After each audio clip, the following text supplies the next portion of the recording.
नमस्कार, मी सुदर्शन देवघरे पुन्हा एकदा तुम्हा सगळ्यांचं स्वागत करतो माझ्या एका नव्या व्हिडिओमध्ये। मित्रांनो, आजच्या या व्हिडिओमध्ये आपण डिसइन्फेक्शन पार्ट 2 बघणार आहोत।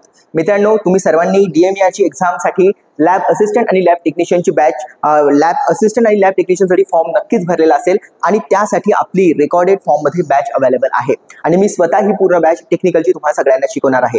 या बॅचचं वैशिष्ट्य काय आहे तर या बॅचमध्ये आरोग्य विभागामध्ये आणि जिल्हा परिषदमध्ये आतापर्यंत 100+ मुलांचं सिलेक्शन झालेलं आहे आणि मित्रांनो, रेकॉर्डेड फॉर्म मध्ये ही आपली बॅच असणार आहे। नोट्स आणि डाऊट जे आहे ते सर्व रेकॉर्डेड असल्यामुळे तुमच्या टाइम नुसार तुम्ही ही बॅच बघू शकणार आहे आणि नोट्स आणि डाऊट क्लिअरिंग जे आहे हे मी माझ्या व्हॉट्सअप ग्रुप, जे लोक माझ्याकडे ऍडमिशन करत आहेत त्यांच्यासाठी मी एक व्हॉट्सअप ग्रुप बनवलेला आहे। त्यामध्ये त्यांचे डाऊट क्लिअरिंग असो किंवा त्यांना नोट्स प्रोव्हाइड करणं असो किंवा इतरही ज्या गोष्टी आहेत त्या आपण याच्यामध्ये सर्व कव्हर करणार आहे। एमसीक्यू सेशन आपण त्याच्यामध्ये घेणार आहे।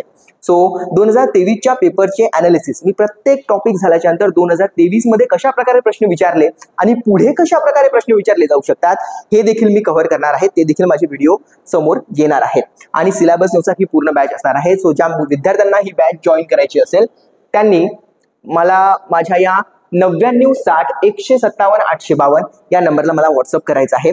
सो मित्रांनो, मी सुदर्शन देवघरे घेऊन आलो आहे तुमच्या सगळ्यांसाठी डिसइन्फेक्शनचा पार्ट 2। तर समजून घेऊया डिसइन्फेक्शनच्या पार्ट 2 मध्ये काय आहे। मित्रांनो, डिसइन्फेक्शन जे आहे ते वेगवेगळ्या क्लासेसमध्ये डिवाइड झाले आहे। डिसइन्फेक्शन हे वेगवेगळ्या क्लासेसमध्ये डिवाइड झालेले आहेत।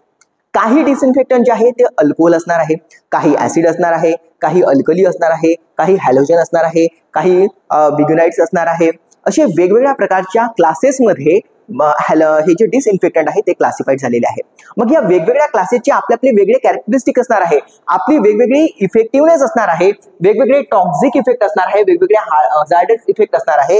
हे सगळं आपल्याला याच्यामध्ये बघायचं आहे कारण की प्रत्येक वेगळा केमिकल जो ऍज अ डिसइन्फेक्टंट म्हणून काम करतो त्याच्या वेगवेगळ्या कॅरेक्टरिस्टिक्स असणार आहे। काही प्रत्येकाची टॉक्सिसिटी असते, प्रत्येकाची इफिशियन्सी असते अगेन्स्ट द मायक्रो ऑर्गॅनिझम। या सगळ्या गोष्टी आपल्याला या टॉपिक मध्ये बघायच्या आहेत। सो मेजर क्लासेस, कोणते मेजर क्लासेस आहे या केमिकल डिसइन्फेक्टंटचे ते आता आपण बघूया। सो मित्रांनो, पहिला जो क्लास आपल्याला इथे दिसतो आहे तो आहे ऍसिड। असे डिसइन्फेक्टंट ज्याच्यामध्ये ऍसिड हा मेन कंटेंट असतो तो आपल्याला इथे समजून घ्यायचा आहे। हे खूप महत्त्वाचे प्रश्न आहेत। या पूर्ण टॉपिक मध्ये किंवा या पूर्ण डिसइन्फेक्शन टॉपिकवर डीएमईआर 2023 मध्ये जवळजवळ 8 ते 9 प्रश्न आलेले आहे। 8 ते 9 प्रश्न आलेले आहे 40 पैकी। इतका महत्त्वाचा हा प्रश्न टॉपिक आहे। त्याच्यामुळे प्रत्येक गोष्ट समजून घ्यायची आहे, प्रत्येक गोष्टीला ही पेपरमध्ये येऊ शकते असं समजून इतका महत्त्वाचा हा टॉपिक आहे। सो मित्रांनो, बघूया ऍसिड मध्ये काय तर ऍसिडिक ऍसिड किंवा सायट्रिक ऍसिड हे दोन त्याचे एक्झाम्पल आहे जे ऍज आपण डिसइन्फेक्टंट म्हणून उपयोगात आणू शकतो। So acidic disinfectant function by destroying the bond of a nucleic acid. मग हे जे सगळे ऍसिडिक डिसइन्फेक्टंट आहे हे काम कसे करतात तुम्हाला सगळ्यांना माहिती आहे। एखादा मायक्रो ऑर्गॅनिझम जर आपण बघितला तर त्याच्या आतमध्ये काय असते, सेल असते। त्या सेलच्या आतमध्ये न्यूक्लियस असतो आणि न्यूक्लियसच्या आतमध्ये काय असते, न्यूक्लिकच्या आतमध्ये हे न्यूक्लिक ऍसिड असतात म्हणजे DNA, deoxyribo nucleic acid, RNA, ribo nucleic acid. या डीएनए आणि आरएनए वर ऍक्ट करायचं जेणेकरून तो सेल मरेल। सेल मरण पावला की हा पूर्ण मायक्रो ऑर्गॅनिझम मरून जाईल। अशा प्रकारचं एक बेसिक काय म्हणतो आपण त्याला फंक्शन किंवा एक ही जी स्ट्रॅटेजी आहे ती ऍसिडिक डिसइन्फेक्टंटची आहे। तर ऍसिडिक डिसइन्फेक्टंट कशा प्रकारे काम करतात, ते जे न्यूक्लियस मध्ये जे काही न्यूक्लिक ऍसिड आहे त्यांना डिस्ट्रॉय करायचं आणि अशा प्रकारे हे ऍसिड जे आहे ऍज अ डिसइन्फेक्टंट म्हणून काम करतात। Acid also change the pH of the environment. जे एन्व्हायरमेंट आहे त्याचं पीएच चेंज करून टाकतात। बरेच जे काही मायक्रो ऑर्गॅनिझम आहे त्यांना पर्टिक्युलर पीएच ची गरज असते, बेसिक पीएच ची त्यांना गरज असते, पण ऍसिड जर आपण टाकलं तर ते सर्व एन्व्हायरमेंट जे आहे ते ऍसिडिक होऊन जाणार। मग त्यामुळे ते मायक्रो ऑर्गॅनिझम जगू शकणार नाही। दोन प्रकारे काम करते ऍसिड। सर्वात पहिलं त्याने काय केलं की न्यूक्लिक ऍसिड जे असते न्यूक्लियस मधलं त्या सेल मधलं त्यालाच डिस्ट्रॉय करून टाकायचं म्हणजे अख्खा मायक्रो ऑर्गॅनिझमच डिस्ट्रॉय होऊन जाईल। दुसरी गोष्ट म्हणजे पीएच ऑफ द एन्व्हायरमेंट जे आहे त्याला चेंज करून टाकायचं। ऍसिडिक जर पीएच झालं तर काय होईल, मायक्रो ऑर्गॅनिझम तसेच मरून जातील। पुढे बघूया, making it detrimental to many micro organism. बरं, concentrated solution of acid can also be caustic. Causing a chemical burn and can be a toxic to the high concentration. म्हणजे काय म्हणतो आहे, हे जे ऍसिड्स आहे, हे जर तुम्ही असं म्हटलं की ऍसिडला खूप स्ट्रॉंग बनवायचं, खूप कॉन्सन्ट्रेट बनवायचं, तर त्याच्यामुळे त्याचे काही डिसएडव्हान्टेजेस पण आहे. ते खूप टॉक्सिक होऊन जातात आणि टॉक्सिक जर झाले, कॉस्टिक झाले, म्हणजे ते प्रॉब्लेम क्रिएट करू शकतात. ते केमिकली त्याचं बर्न होऊ शकते, ते टॉक्सिक गॅस प्रोड्यूस करू शकतात. म्हणून हाय कॉन्सन्ट्रेशन मध्ये ऍसिडचा उपयोग केला जाऊ शकत नाही. दिस कॅरेक्टरिस्टिक लिमिटेड देअर यूज. हे जे याचा प्रॉब्लेम आहे की ऍसिडला आपण जास्त हाय कॉन्सन्ट्रेशन मध्ये यूज करू शकत नाही, कारण की मग ते टॉक्सिक इफेक्ट आपले दाखवतात, कॉस्टिक इफेक्ट दाखवतात आणि it is not good for the inhalation. जर आपल्याला आपण त्या फ्यूम जरी इनहेल केल्या तरी देखील आपल्या सिस्टीमवर ते अफेक्ट करतात. This is the major disadvantages of the acidic disinfectant. बरं पुढे बघूया. Antimicrobial activity of the acid is highly pH dependent.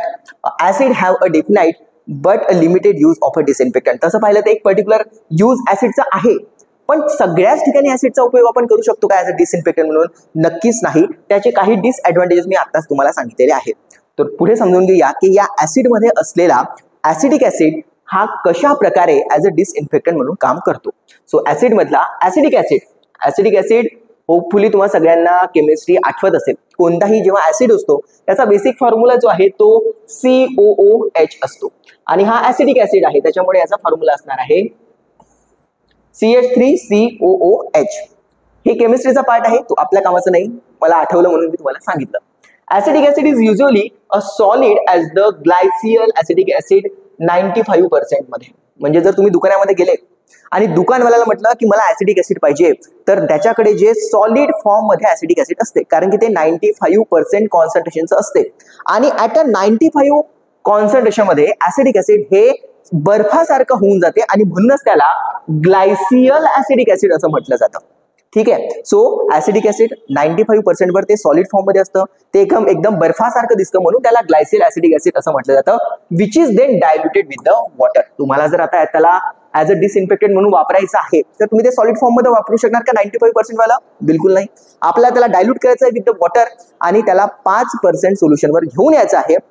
5% डायल्युशनचं ते असलं पाहिजे, कॉन्सन्ट्रेशनचं ते असलं पाहिजे, जे की इफेक्टिव्ह असतं as a disinfectant. So 5% glycyl. तुम्हाला प्रश्न विचारला जाऊ शकतो, 95% ऍसिडिक ऍसिड यूज करायचं की 5% ऍसिडिक ऍसिड यूज करायचं ऍज अ डिसइन्फेक्टंट? तर याचं आन्सर जे आहे ते 5% आहे. The concentrated form is a corrosive. जर आपण याचा कॉन्सन्ट्रेटेड फॉर्म घेतला, मी आधीच सांगितलं सगळे ऍसिड जर तुम्ही कॉन्सन्ट्रेटेड फॉर्म मध्ये घेताय ते करोसिव्ह इफेक्ट दाखवणार, ते टॉक्सिक इफेक्ट दाखवणार. सेम हा पण ऍसिड असल्यामुळे हा पण करोसिव्ह इफेक्ट टू द स्किन दाखवतो. लंग्सला देखील फ्यूम जर त्याच्या आपल्या आतमध्ये गेला तर लंग्सला देखील तो इफेक्ट दाखवू शकतो, but they are typically diluted. जर आपण त्याला 5% पर्यंत जर डायल्यूट केलं, it is a non toxic and non irritating. Acidic acid जर टिपिकली अप्लाय बाय स्प्रेइंग आपण करू शकतो, मिस्टिंग करू शकतो, emerging in an atom dilution solution. म्हणजे एखाद्या गोष्टीवर हे ऍसिडिक ऍसिड 5%चं स्प्रे करून किंवा एखादी वस्तू याच्यामध्ये डुबवून ठेवून इमर्सिंग आपण त्याच्यामध्ये करून त्याला ऍज अ डिसइन्फेक्टंट म्हणून आपण त्याचा उपयोग करू शकतो. तर हाऊसहोल्ड व्हिनेगार 4 ते 5% याच ऍसिडिक ऍसिडचं 95% असला तर तो ग्लायसियल ऍसिडिक ऍसिड आहे, तो खूप कॉन्सन्ट्रेटेड झाला. 5% यूज केला तर बऱ्याच ठिकाणी आपण त्याचा उपयोग करू शकतो हाऊसहोल्ड लेव्हलवर पण ऍज अ व्हिनेगार म्हणून जर आपल्याला ते ऍसिडिक ऍसिड म्हणजेच व्हिनेगार होते, पण ऍसिडिक ऍसिड जेव्हा 4 ते 5% मध्ये असतो त्याच ऍसिडिक ऍसिडला व्हिनेगर असं म्हटलं जातं. सो 3 फॉर्म आपण बघितले. एक ग्लायसियल ऍसिडिक ऍसिड 95% वर असतो, तो कामाचा नाही, त्याला पाणी टाकून त्याला डायल्यूट करा म्हणजे तो चांगला डिसइन्फेक्टंट म्हणून काम करेल. किती पर्सेंट डायल्युशन असलं पाहिजे? 5%. पण त्याच ऍसिडिक ऍसिडला जर तुम्ही 4 ते 5% इतक्यावर घेऊन आले तर त्यालाच मग व्हिनेगार असं म्हटलं जातं. आणि तुमच्या घरी जर एखादी लोणच्याची बॉटल असेल, टोमॅटो सॉसची बॉटल असेल, तर त्याच्यावर जाऊन बघा, तिथे नक्कीच व्हिनेगार असं लिहिलेलं असतं. व्हिनेगार हे ऍसिडिक ऍसिडच आहे, त्याचा उपयोग हे जे काही पिकल्स आहे, टोमॅटो सॉस आहे, याच्यामध्ये ऍज अ प्रिझर्वेटिव्ह म्हणून केलं जातं. सो जाऊया पुढे. Acidic acid by volume. Acidic acid has a poor activity in organic matter. असो, तर हे सगळी माहिती जी आहे ते आपण ऍसिडिक ऍसिड बद्दल बघितली आहे.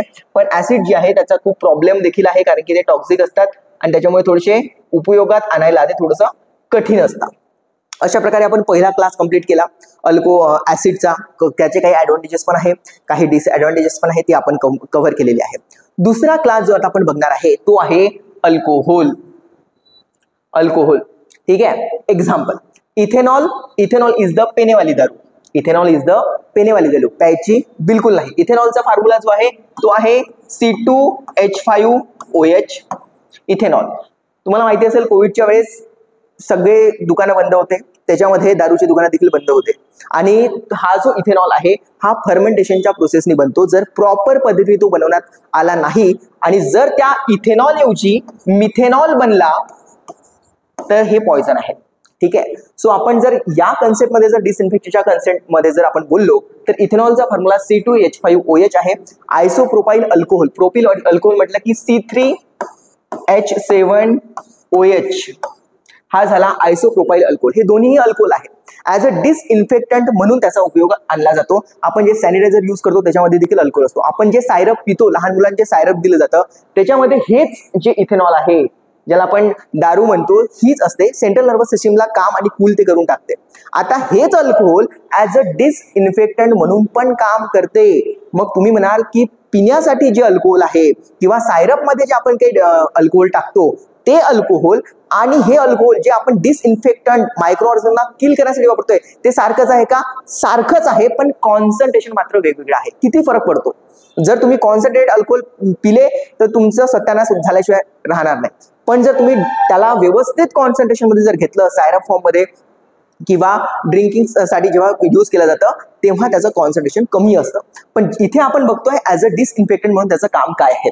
Alcohol has a broad spectrum of antimicrobial agent, म्हणजे भरपूर सगळ्या मायक्रो ऑर्गॅनिझमवर तो चांगल्या प्रकारे काम करू शकतो। That damage the organism by a denature of the protein. तर ऑर्गॅनिझम जो असतो, जर हा मायक्रो ऑर्गॅनिझम आहे याच्यामध्ये जे काही प्रोटीन आहे, अमिनो ऍसिड्स, प्रोटीन्स बनवण्याचं काम जे आहे ते रायबोसोमचं आहे एखाद्या सेलमध्ये। तर ते प्रोटीन जर आपण पूर्ण डिनेचर करून टाकलं, तेच समजा आपण मारून टाकलं ते प्रोटीन, तर ऑर्गॅनिझम मरेल, सेल मरेल, त्याच्यामुळे पूर्ण ऑर्गॅनिझम मरेल। तर काय बेसिक प्रिन्सिपल आहे अल्कोहोलचं, तर ते काय करतात, डिनेचर ऑफ अ प्रोटीन करतात। हे अशा प्रकारे ते त्यांची ऍक्शन होते, causing a membrane damage and cell lysis. त्याच्यामुळे ही जी मेम्ब्रेन आहे ती मेम्ब्रेन डॅमेज होते, सेल मरतो आणि अशा प्रकारे पूर्ण ऑर्गॅनिझम, मायक्रो ऑर्गॅनिझमच मरून जातो। Alcohol are use for a surface disinfection, topical antiseptic and hand sanitizer lotion. तर आपल्याला माहिती आहे डिसइन्फेक्शन म्हणून पण वापरले जाते। टॉपिकल अँटीसेप्टिक, एखाद्या गोष्टी स्प्रे, बऱ्याचशा स्प्रे मध्ये अल्कोहोल असतो, तुम्हाला जर काही लागलं त्याच्यावर जो स्प्रे मारला जातो त्याच्यामध्ये देखील अल्कोहोल असतो। And hand sanitizer lotion, alcohol are consider a fast acting capable for killing the most of the bacteria within a 5 minutes. 5 मिनिटांमध्ये अल्कोहोल मध्ये कॅपॅसिटी आहे, 5 मिनिटांमध्ये तो पूर्ण बॅक्टेरिया संपवू शकतो। बट लिमिटेड इन अ व्हिरुसायडल, पण व्हिरुसायडल मध्ये म्हणजे व्हायरसला किल करण्यासाठी तो एबल आहे का? तितका नाही। बॅक्टेरिया 5 मिनिटांमध्ये गॅप करू शकतो। अँड दे आर इनइफेक्टिव्ह, म्हणजे बिलकुल कामाचा नाही, अगेन्स्ट द स्पोर। म्हणजे हे जे अल्कोहोल आहे ते बॅक्टेरियोसायडल ऍक्शन जबरदस्त दाखवतात। व्हिरुसायडल व्हायरसला किल करण्यासाठी ते इतके चांगले इफेक्टिव्ह नाही, पण स्पोरवर तो बिलकुलच काम करत नाही। आता हे स्पोर काय आहे, तर हे बॅक्टेरिया जेव्हा त्याच्या डॉर्मंट स्टेटमध्ये असतो, इनॅक्टिव्ह स्टेजमध्ये असतो, त्याला मारण्याची ॲबिलिटी या अल्कोहोलमध्ये नाही। ते स्पोर पुढे जाऊन बॅक्टेरियामध्ये कन्वर्ट होतात, म्हणून स्पोरिसायडल ऍक्टिव्हिटी इथे नाही। Ethanol is a consider virucidal, isopropanol is a not effective against the non envelope virus. तर व्हायरसचे पण दोन प्रकार असतात, एनव्हलप व्हायरस असतो आणि नॉन एनव्हलप व्हायरस असतो। And important consideration with the alcohol is an a concentration of a use. आणि हा प्रश्न 2023चा प्रश्न आहे, DMERचा 2023चा हा प्रश्न आहे। बघा कोणत्या कॉन्सन्ट्रेशन मध्ये यूज करायचा आहे, 70 to 90% being a optimum higher concentration. Okay, and important consideration with the alcohol is a concentration use. तर कोणत्या कॉन्सन्ट्रेशन मध्ये यूज करायचं आहे, 70 to 90% कॉन्सन्ट्रेशन मध्ये यूज करायचं आहे। आणि त्याच्यापेक्षा हायर कॉन्सन्ट्रेशन जे आहे ते 95% पण आहे, पण ते लेस इफेक्टिव्ह आहे। दोन ऑप्शन दिले, 70% अल्कोहोल यूज करणार की 95%? तुमचं आन्सर नक्कीच तुमच्या डोक्यामध्ये असेल की यार 95% जो अल्कोहोल आहे तो जास्त इफेक्टिव्ह असेल 70 पेक्षा, पण हे साफ चुकीचं आहे। 70 to 90% अल्कोहोल जो आहे हा जास्त इफेक्टिव्ह आहे 95% अल्कोहोल पेक्षा। आणि हा प्रश्न 2023च्या DMERच्या पेपरमध्ये आहे। तुम्ही स्वतः बघा किंवा मी पेपरचं अनालिसिस घेणारच आहे तेव्हा देखील ही गोष्ट मी तुम्हाला आठवण करून देईल की हा व्हिडिओमध्ये मी हा प्रश्न सांगितलेला होता, ठीक आहे। So exam point of view, बिलकुल आपण जे जातो आहे ते एक्झाम पॉइंट ऑफ व्ह्यू जातो आहे। some degree of water is required for the efficiency to denature the protein. Alcohol evaporate quickly but leave behind a no residue. एखाद्या गोष्टीवर तुम्ही जर अल्कोहोल स्प्रे केला, एखाद्या सरफेसवर टेबलवर तुम्ही अल्कोहोल स्प्रे केला, काही वेळानंतर तो त्याचं काय करतो, बॅक्टेरियोसाइडल ऍक्टिव्हिटी दाखवून देतो. तिथे अल्कोहोल मग उरतो का, त्याचा रेसिड्यू उरतो का, त्याचे काही अंश उरतो का, बिलकुल उरत नाही. Then there is a no residue, त्याचा काहीच रेसिड्यू उरत नाही. The activity of alcohol is limited in the presence of organic matter. Alcohol are a highly flammable. Flammable आहे, हे चांगली गोष्ट आहे का, बिलकुल नाहीये. सपोज करा तुम्ही लॅब मध्ये काम करत आहे, अल्कोहोल ऍज अ डिसइन्फेक्टंट म्हणून तुम्ही काम करत आहे, डिसइन्फेक्टंट घेत आहे ऍज अ अल्कोहोल. लॅब मध्ये बऱ्याच लॅम्प असतात, ते लॅम्पनी जर आग पकडली तर अख्खी लॅब तुमची जळून जाईल. अल्कोहोल हा चांगला डिसइन्फेक्टंट आहे, वादच नाही, पण तो फ्लेमेबल आहे. त्यात तो म्हणजे तो कॅचेस द फायर करण्याची त्याची ॲबिलिटी आहे, तो जाळू शकतो पूर्ण जे काही जिथे तुम्ही काम करताय ते. त्याच्यामुळे याचे जे युजेस आहे, alcohol is limited in the presence of the, त्याचे युजेस जे आहेत थोडेसे कसे झाले, लिमिटेड आहे. Very irritate to the injurious skin, आणि काही जर इंजुरियस स्किन असेल तर तिथे मात्र अल्कोहोल जो आहे तो इरिटेट देखील करू शकतो. अशा प्रकारे अल्कोहोल तसा हा चांगला आहे, काही वाईट नाही आहे, पण याच्यामध्ये एक महत्वाचा प्रॉब्लेम आहे, तो म्हणजे हा फ्लेमेबल आहे, कॅचेस द फायर करतो. त्याच्यामुळे वर्किंग एरियामध्ये अल्कोहोलचं प्रमाण थोडंसं कमी पाहायला मिळतं ॲज अ डिसइन्फेक्टंट. दुसरी महत्वाची गोष्ट होती 95% अल्कोहोल बिलकुल यूज करायचं नाही. 70 to 90% जो आहे it is a good as a bacteriocidal म्हणा किंवा मग ॲज अ डिसइन्फेक्टंट. तिसरा क्लास जो आपल्याला बघायचा आहे तो आहे अल्डिहाइडचा. सो मित्रांनो, आपण सर्वात पहिले ऍसिड बघितलं, ऍसिड नंतर आपण अल्कोहोल बघितलं, आणि अल्कोहोल नंतर आता आपण काय बघतो आहे, अल्डिहाइड बघतो आहे. आता अल्डिहाइड समजून घेऊया. फॉर्मलडिहाइड, अल्डिहाइड म्हटलं की CHO ग्रुप असते, CHO. फॉर्मलडिहाइडचा फॉर्म्युला हा आहे. Glutaraldehyde, formaldehyde and the glutaraldehyde are the highly effective and a broad spectrum of a disinfectant which is typically achieve the sterilization by the denature the protein. म्हणजे याची देखील action जी आहे या अल्डिहाइडची, ते पण डिनेचर ऑफ अ प्रोटीन याच प्रिन्सिपलवर base आहे. पुढे बघूया. And disturbing a nucleic acid, तिथे पण आपण बघितलं होतं न्यूक्लिक ऍसिड जे आहे, सेलच्या आतमध्ये न्यूक्लिक ऍसिड असते, न्यूक्लियसच्या आतमध्ये, त्याला हे डिस्टर्ब करते. असे दोन महत्वाचे मेकॅनिझम आहेत. The most commonly used agent are a formaldehyde and the glutaraldehyde. Aldehyde are effective against the bacteria, fungi, virus, mycobacteria and the spore. Aldehyde कुठे कुठे उपयोगात येतो, बॅक्टेरियामध्ये, फंगीमध्ये, व्हायरसमध्ये, मायकोबॅक्टेरिया ट्युबरक्युलोसिस किंवा मायकोबॅक्टेरियम लेप्री, आणि स्पोर्स मध्ये देखील तो बऱ्यापैकी कामात येतो. Aldehyde are non-corrosive to the metal, rubber, plastic and the cement. These chemicals are highly irritating, toxic to the human or animal with the contact or inhale, and are a protective, carcinogenic. Therefore the use is a limited. मग आपण मी सांगितलं तुम्हाला हे जे aldehyde आहे याचा उपयोग थोडासा व्यवस्थित करायचा आहे, कारण की ते आपल्याला इरिटेशन करू शकतात.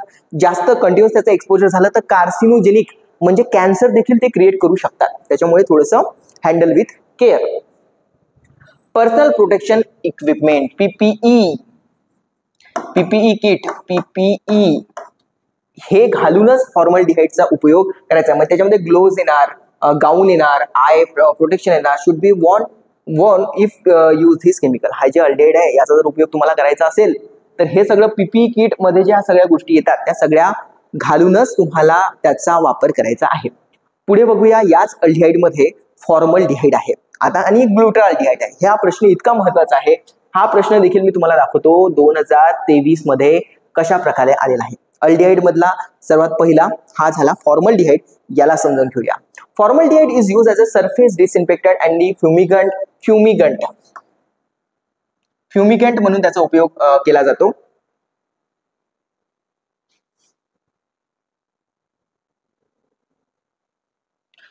फ्युमिगंट म्हणून त्याचा उपयोग केला जातो. आता फ्युमिगंट म्हणजे काय, एखाद्या रूम मध्ये तुम्हाला आठवत असेल कोविड जेव्हा होत होता त्या रूमला डिसइन्फेक्ट करायचं होतं तर ते धुवा सोडत होते. तो धुवा कशाचा राहायचा, तो फॉर्मलडिहाइडचा राहायचा. सो फ्युमिगेशन करायचं असते किंवा फ्युमिगेशन फॉर्म मध्ये डिसइन्फेक्शन करायचं असेल तर formaldehyde is the best option and has been use to the decontaminating the wooden surface, bricks and the crevices of the electronic and the mechanical equipment. म्हणजे जे काही सगळे एखादी रूम असेल त्याच्यामध्ये असलेले जे काही विटा असतील, वुडन सरफेस असेल, फ्युमिगेशन थ्रू काय होऊ शकतं, याचं बऱ्यापैकी डिसइन्फेक्शन होऊ शकतं. And it is use must occur in the airtight building. पूर्ण एक पॅक रूम मध्ये याचा इफेक्ट चांगला. It must be remain close for the at least 24 hours after the treatment. म्हणजे जर तुम्ही फ्युमिगेशन केलं तर फ्युमिगेशन केल्याच्या नंतर 24 तासासाठी ती रूम बंद ठेवायची. त्याच्यामुळे काय होईल, तो कॉन्टॅक्ट टाइम जो आहे फॉर्मल्डिहाइडचा तो चांगला राहील आणि आपल्याला इफेक्ट जो आहे तो चांगला दिसेल. This efficiency of a formaldehyde is a depend on the relative humidity and the temperature. हा जो इफेक्ट आहे फॉर्मल्डिहाइडचा हा कशावर डिपेंड आहे, ह्युमिडिटीवर डिपेंड आहे, तो टेम्परेचरवर डिपेंड आहे.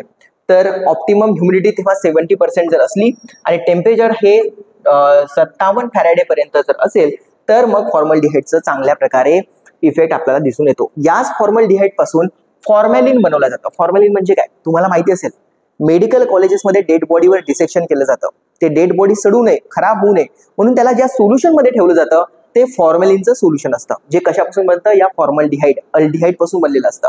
Formaldehyde is a 37% solution of a formaldehyde in a water. म्हणजे हे जे फॉर्मॅलिन आहे हे 37 डिग्रीज म्हणजे 37%चं सोल्युशन आहे फॉर्मल्डिहाइडचं. म्हणजे फॉर्मल्डिहाइड आणि पाणी यांचं 37% जर आपण सोल्युशन बनवलं त्या सोल्युशनला काय म्हटलं जातं, फॉर्मॅलिन म्हटलं जातं. सो या अल्डिहाइड मधला पहिला कंटेंट आपण समजून घेतला तो होता फॉर्मल्डिहाइड. आता दुसरा कंटेंट पण समजून घेऊया, तो आहे ग्लुटरॅल्डिहाइड. हा खूप महत्वाचा आहे. बरं, एक गोष्ट इथे लक्षात ठेवण्यासारखी आहे. 2023च्या पेपरमध्ये एक प्रश्न आला होता की मेडिकल इक्विपमेंट आहे त्याला आपल्याला डिसइन्फेक्ट करायचं आहे, कशाने करणार. त्याचं आन्सर जे आहे ना ते ग्लुटरॅल्डिहाइड आहे. पण समजून घेण्याची गोष्ट ही आहे, जर मेडिकल इक्विपमेंट जसं की एंडोस्कोप, हा प्रश्न आहे, मेडिकल इक्विपमेंट जसे की एंडोस्कोप त्याच्यासाठी ग्लुटरॅल्डिहाइड आहे. पण जर मेकॅनिकल इक्विपमेंट असेल तर त्याच्यासाठी मात्र फॉर्मल्डिहाइडचा उपयोग होतो. किती सिमिलर आहे गोष्टी. मेकॅनिकल इक्विपमेंट म्हटलं की formaldehyde, medical equipment like endoscope म्हटलं की मग त्याचा आन्सर ग्लुटरॅल्डिहाइड आहे. छोट्या छोट्या गोष्टी आहे पण याच्यावरच पेपर येतो. काही लोक पेपर पार्ट 1 जो डिसइन्फेक्शनचा आहे की सर पूर्ण थेरॉटिकलच आहे असेच प्रश्न विचारले जातात. याच्यामध्ये कन्सेप्ट नाही, इन्फॉर्मेटिव्ह आहे, समजून सांगण्याची पद्धत आहे ती वेगळी गोष्ट आहे. पण ह्या प्रत्येक शब्दाला खूप अर्थ आहे, त्याच्यावर प्रश्न TCSने बनवलेले आहेत. त्याच्यामुळे हे प्रत्येक शब्द खूप बारकाईने बघावं लागेल. मेडिकल इक्विपमेंट म्हटलं की फॉर्मल्डिहाइड आणि मेकॅनिकल इक्विपमेंट म्हटलं की फॉर्मल्डिहाइड, मेडिकल इन्स्ट्रुमेंट म्हटलं की मग आपल्याला ग्लुटरॅल्डिहाइड मध्ये जावं लागेल. सो जाऊया ग्लुटरॅल्डिहाइड मध्ये. Glutaraldehyde is a primary use as a disinfectant for a medical equipment. मी आधीच तुम्हाला सांगितलं मेडिकल इक्विपमेंट म्हणून त्याचा उपयोग होतो.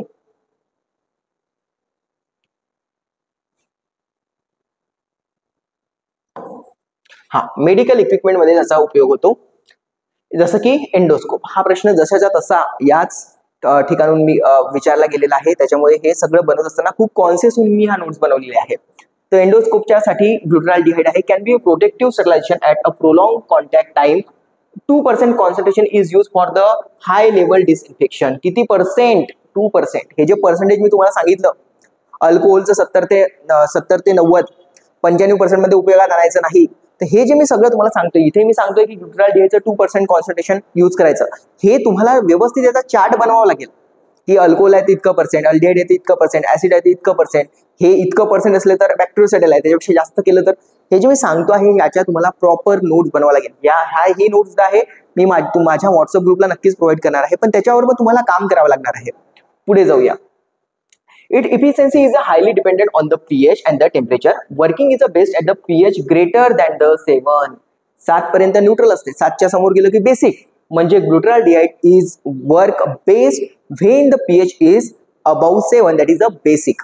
पुढे हाय टेम्परेचर पाहिजे त्याला. It is a consider more efficient in the presence of the organic matter, soap and hard water than a formaldehyde. So soap आणि हार्ड वॉटर मध्ये ह्याला मिक्स केल्यानंतर याचा इफेक्टिव्हनेस जो आहे तो थोडासा वाढून जातो. आणि फॉर्मल्डिहाइड पेक्षा तर नक्कीच ग्लुटरॅल्डिहाइड जो आहे हा थोडासा जास्त इफेक्टिव्ह आहे. अशा प्रकारे ऍसिडला, अल्कोहोलला आणि अल्डिहाइडला कम्प्लीट केल्याच्या नंतर आपण आपला नेक्स्ट टॉपिक जो आहे तो बघूया की नेक्स्ट कोणता क्लास आहे ज्याला आपल्याला घ्यायचा आहे, तो आहे alkali. What is the alkali? केमिस्ट्रीमध्ये तुम्हाला आठवत असेल 12वी पर्यंत तुम्ही शिकले असाल बेस म्हणजेच अल्कली असतो, पण वॉटर सोल्युबल जे बेस असतात त्याला आपण काय म्हणतो, अल्कली म्हणतो. आता कोणते कोणते अल्कली ऍज अ डिसइन्फेक्टंट म्हणून कामात आणले जातात ते समजून घेऊया. मित्रांनो, सोडियम और ammonium hydroxide, sodium carbonate, sodium कार्बोनेटचा फॉर्म्युला आहे Na2CO3. त्याच्यानंतर कॅल्शियम ऑक्साईड, याला क्विक लाईम असं म्हणतात. Alkaline agent work by the saponifying the liquid within the envelope of a micro organism. Saponifying लिक्विडचा अर्थ काय होतो, ज्याच्यापासून सोप बनते, सोप म्हणजे साबण. So this activity of alkali compound is slow, but it can be increased by rising the temperature. Alkali has a good microbial property, but they are very corrosive agent and personal protection precaution should be. पण हे थोडंसं alkali जे आहे ते पण थोडेसे कसे असतात, करोसिव्ह असतात. त्याच्यामुळे त्याला देखील वापरत असताना पर्सनल प्रोटेक्शन प्रिकॉशन आपल्याला घेणं गरजेचं आहे. सर्वात पहिला अल्कली कोणता आहे, तो आहे सोडियम हायड्रॉक्साईड, म्हणजेच सोडियम हायड्रॉक्साईड. याला आपल्याला बघायचं आहे. चला, हा, सो या सोडियम ऑक्साईडचं एक नाव ले पण आहे, त्याला कॉस्टिक सोडा असं देखील म्हणतात, सोडा ऍश देखील म्हणतात. It is a strongly alkali use to disinfect the building but highly caustic. एक मिनिट,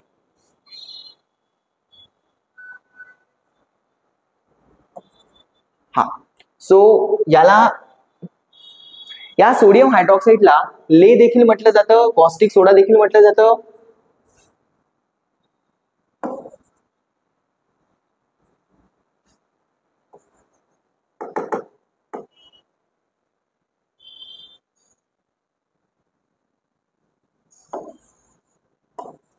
असो, सो सोडियम ऑक्साईडला ले देखील म्हटलं जातं, कॉस्टिक सोडा म्हटलं जातं, सोडा ऍश म्हटलं जातं. It is a strong alkali use to disinfect building but highly caustic. म्हणजे याच्यामुळे पण जे आहे कॉस्टिक इफेक्ट जास्त दिसून येतो, पण तरी पण याचा उपयोग हाय कॉन्सन्ट्रेशन मध्ये केला जातो. Protective clothing, rubber glove and safety glasses should be warn when mix with the apply with the chemical. तर हे काय करायचं आहे, वेगवेगळ्या आपल्याला प्रोटेक्शन जे आहे स्वतःचं ते करून घ्यायचं आहे जेव्हा आपल्याला सोडियम हायड्रॉक्साईडचा उपयोग करायचा आहे तेव्हा, बाय अप्लाइंग द केमिकल. ले म्हणजे काय, ले म्हणजे काय, sodium hydroxide should always be a carefully added to the water. बघा, हे खूप महत्वाचं आहे. जर तुमच्याकडे एक कंटेनर तुम्ही घेतला, त्याच्यामध्ये आधी वॉटर असलं पाहिजे आणि अल्कली तुम्हाला या वॉलला जोडून किंवा एकदम स्लोली त्याच्यामध्ये ऍड करायचं आहे. असं नाही करायचंय, पहिले वॉटर घ्यायचं आहे आणि वरून तुम्हाला काय सोडायचं आहे, अल्कली सोडायचं आहे.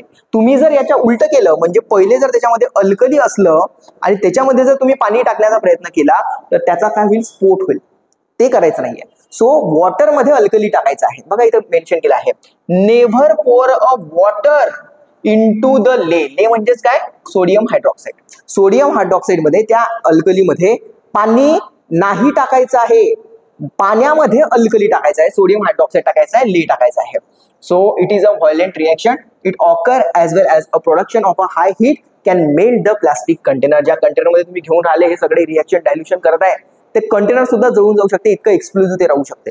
म्हणून पहिले त्या बिकरमध्ये, त्या प्लास्टिकच्या कंटेनरमध्ये किंवा ग्लास कंटेनरमध्ये तुम्हाला पहिले पाणी घ्यायचं आहे, त्याच्यामध्ये तुम्हाला काय टाकायचं आहे, बेस टाकायचा आहे किंवा हे सोडियम हायड्रॉक्साईड टाकायचं आहे. उलट केलं तर रिएक्शन एक्सप्लोजिव्ह होऊन जाईल. असो, it is effective in a FMD disinfectant. याच्याबद्दल FMD बद्दल आपण पुढे बघणारच आहोत. सो दुसरा एक अल्कली बेस जो आहे तो आहे अमोनियम हायड्रॉक्साईड. त्याला देखील समजून घ्या. अल्कली असलेला आणि डिसइन्फेक्टंट म्हणून उपयोगात आणला गेलेला ammonium hydroxide is a effective disinfectant against the coccicidal oocytes. However, a strong solution emit the intense and the pungent fume असते याची, अमोनियम हायड्रॉक्साईडची सहन न करू शकणारी अशी ती पंजंट इरिटेटिव्ह फ्युम्स असतात. The substance is not consider effective against the most of the bacteria. हे अमोनियम हायड्रॉक्साईड बऱ्याच बॅक्टेरियावर काम करत नाही. General disinfectant should be follow the use of this compound. So बऱ्याच बॅक्टेरियावर अमोनियम हायड्रॉक्साईडचा उपयोग किंवा इफेक्ट पण दिसून येत नाही. सोडियम कार्बोनेट, सोडा ऍश म्हणतात, त्याला वॉशिंग सोडा देखील म्हणतात, Na2CO3. आणि आपल्या घरी जेव्हा इडली केली जाते किंवा ढोकळा केला जातो तेव्हा त्याच्यामध्ये जे वापरला जातो त्याला म्हणतात बेकिंग सोडा, आणि त्या बेकिंग सोडाचा फॉर्म्युला आहे NaHCO3.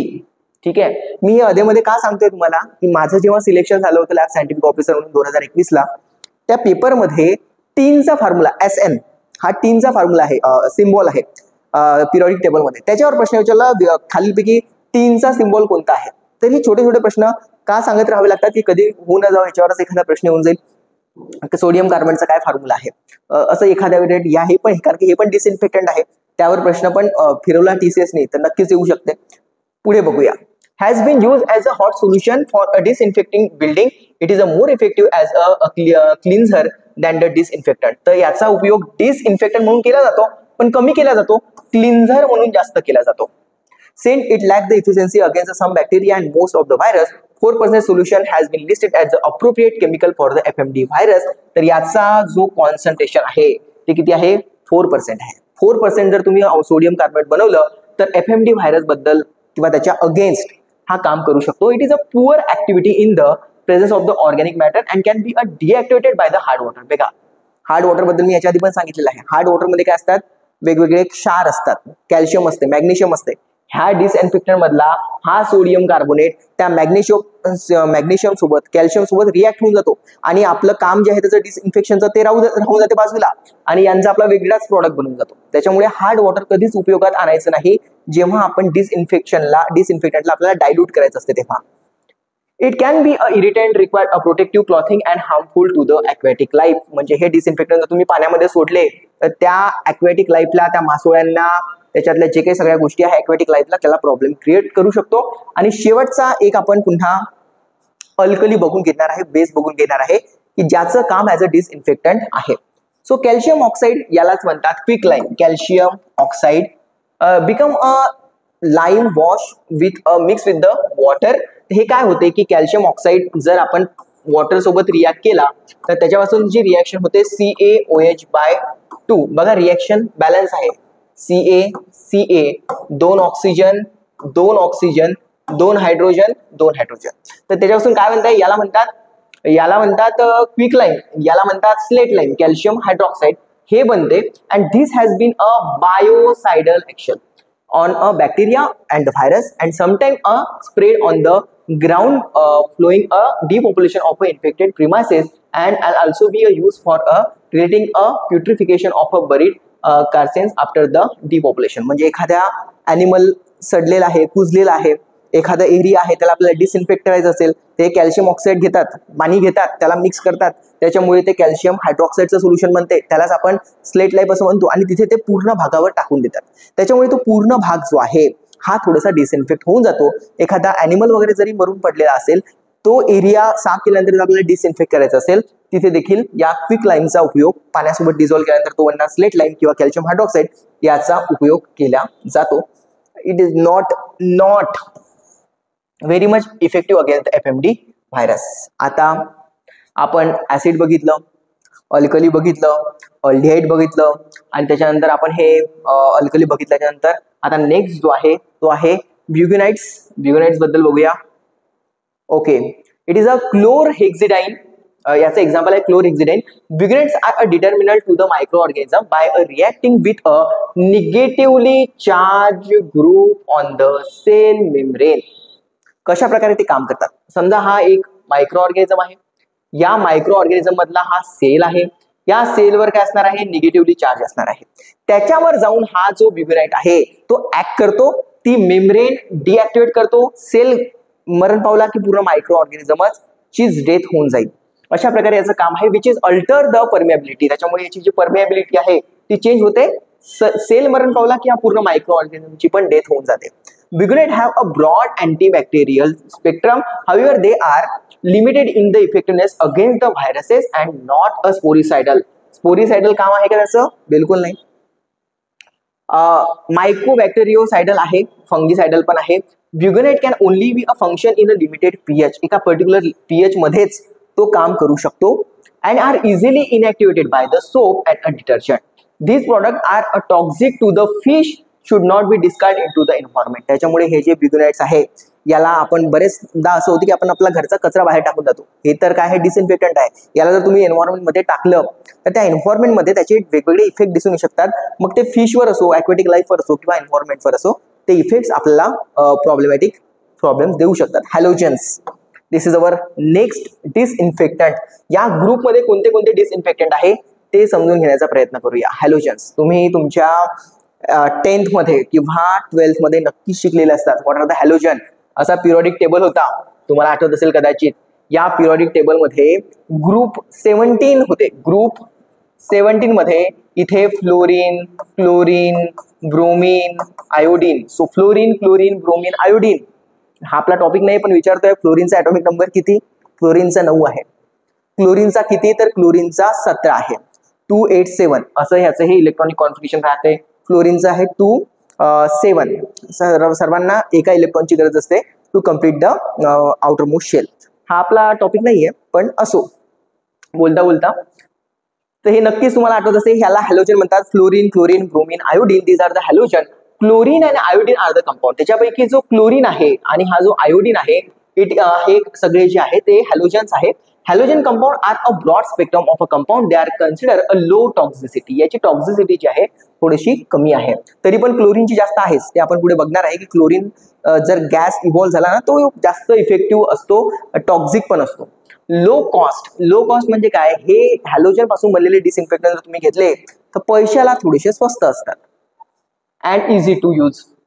They do not lose the potency over a time and can not activated in the temperature above the 110 Faraday or at a high pH 9. 9 पेक्षा जास्त pH गेला किंवा टेम्परेचर जर 110 फॅरेडे पेक्षा जास्त गेलं ते नॉट ऍक्टिव्हेटेड असतात. मग त्यांचं ऍक्टिव्हिटी आपल्याला दिसून येत नाही. पण एक गोष्ट या हॅलोजनची मानावं लागेल, यांची लॉंग पोटेन्सी आहे. त्यांची पोटेन्सी कशी आहे, they do lose the potency over a life. Sorry, त्याची पोटेन्सी कमी आहे. जसं पोटेन्सी म्हणजे काय, त्याचा इफेक्ट पॉवर. तुम्ही पॅरासिटामॉलची गोळी घेतली, त्याची एक्सपायरी 2025 पर्यंत आहे. 2026 मध्ये तेच पॅरासिटामॉल जर तुम्ही घेतली तर तुमचा ताप उतरणार नाही. पोटेन्सी काय झाली, कमी झाली. तसंच हे जे हॅलोजन आहे याला आज बनवलं तर तुम्ही हार्डली 1 दिवस 2 दिवस यूज करू शकता. महिन्याभरानंतर जर तुम्ही याला उपयोगात आणणार असाल तर मग काम जमणार नाही. They do lose the potency. ते काय करतात, पोटेन्सी लूज करून टाकतात time over a time and not activated at the temperature. जर टेम्परेचर तुम्ही 110 फॅरेडेपेक्षा जास्त वाढवलं, pH 9 पेक्षा जास्त केलं तरी कार्यक्रम जमणार नाही.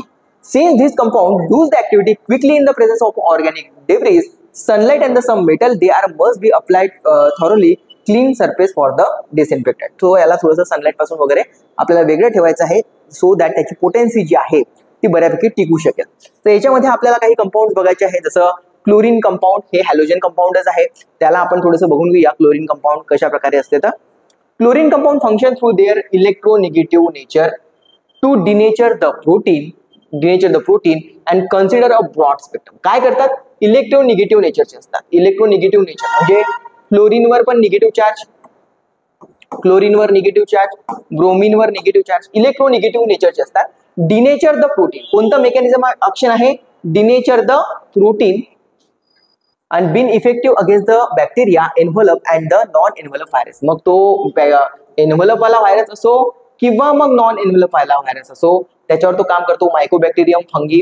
At a elevated concentration chlorine compound can be a sporicidal. हे खूप महत्वाचं आहे. क्लोरीन कंपाऊंड एका पर्टिक्युलर कॉन्सन्ट्रेशनच्या वर जर आपण नेलं तर तिथे तो स्पोरिसायडल ऍक्टिव्हिटी पण दाखवतो. सोडियम हायपोक्लोराइड हा NaOCl प्रत्येक लॅबमध्ये हे सोडियम हायपोक्लोराइड जे आहे ते असतेच आणि हे डिसइन्फेक्टंट, बेस्ट डिसइन्फेक्टंट आहे जे प्रत्येक लॅबमध्ये उपयोगात आणलं जाते. तर सोडियम हायपोक्लोराइड म्हणून हे कशामध्ये आहे, क्लोरीन कंपाऊंड मध्ये आहे.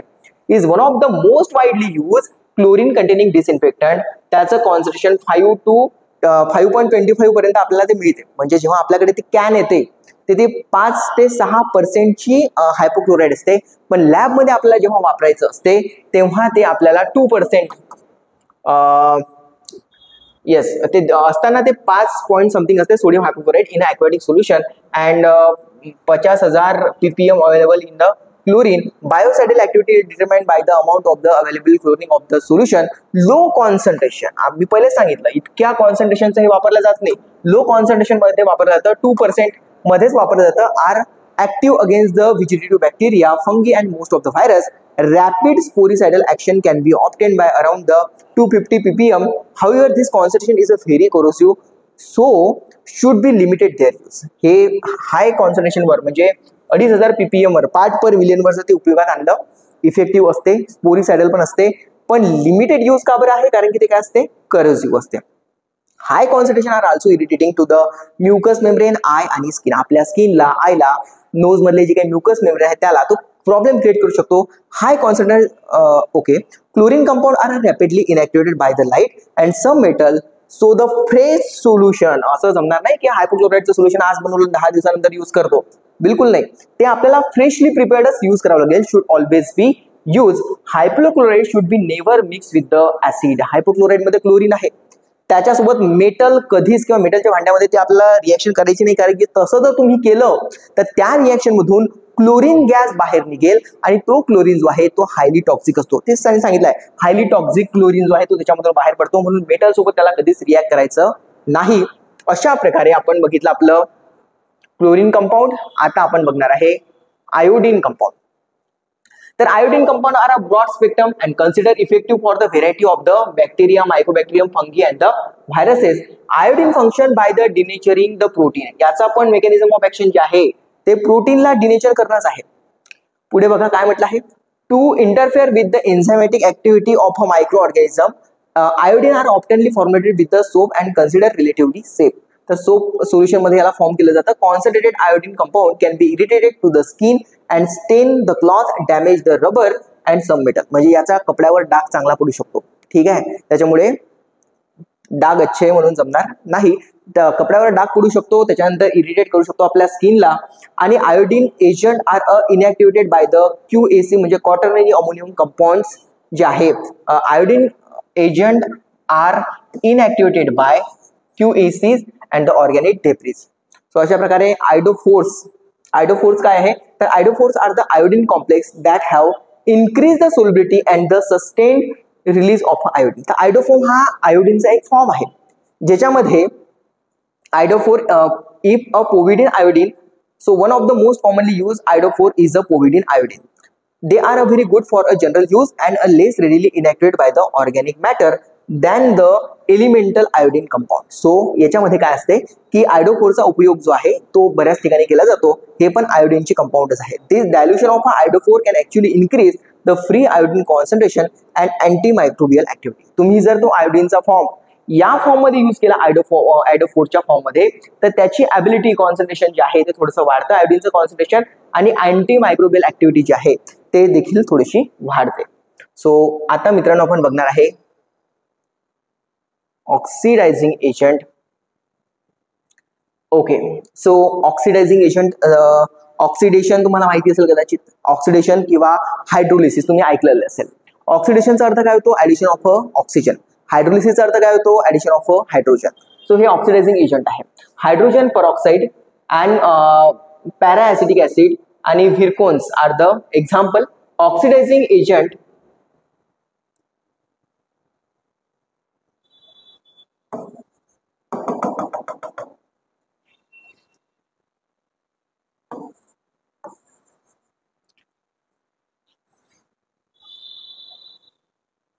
आपला व्हाईट बोर्डच बरं असते, याच्यामध्ये खूप नाटकं पाहावं लागतात, कधी पेन चालतो वेळेवर किंवा मला समजत नसेल कदाचित, नाही आहे थोडासा आपने लिए. बरं असो, पुढे जाऊया. Oxidising agent, hydrogen peroxide and the peracetic acid and Virkons. खरं पाहता, खरा अभ्यास करायची जी मेथड आहे ती आपला जो जुन्या काळी जो ब्लॅक कलरचा व्हाईट बोर्ड होता आणि जो खडू होता त्याच्यात जास्त मजा यायची. त्याच्यानंतर जो व्हाईट बोर्ड आला विथ ब्लॅक तोही चांगला होता.